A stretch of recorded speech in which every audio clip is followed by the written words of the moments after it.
In primetime news this evening, family of 3-year-old who drowned at a Trelawney hotel breaks silence.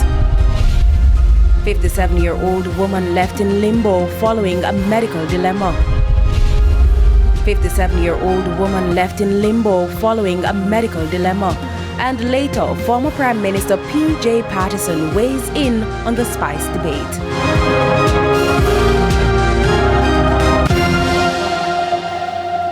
Good evening and welcome to Primetime News on air and online at onespotmedia.com. I'm Janella Precious. And I am Andrea Chisholm. Special welcome as well to our viewers on TVJ International in the Cayman Islands. Coming up in business news, Agriculture Ministry advocating for the removal of GCT on eggs. And Jermaine Brown is here with a preview of what's to come in sports.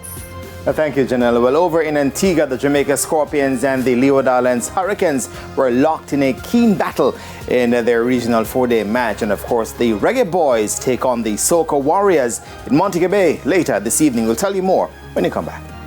Thank you, Jermaine. And Romaine Robinson is here with a preview of what's to come in the weather. Romaine? Yes, Andrea, we do have some more shower activity expected across the east, especially in the morning tomorrow. But slightly dry conditions forecast for the afternoon, especially across sections of central and western parishes.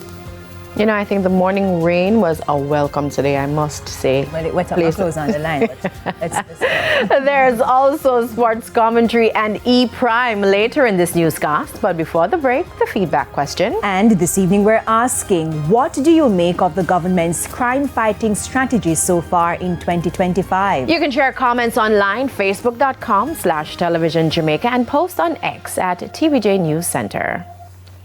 Stay with us. Primetime News continues right after this break.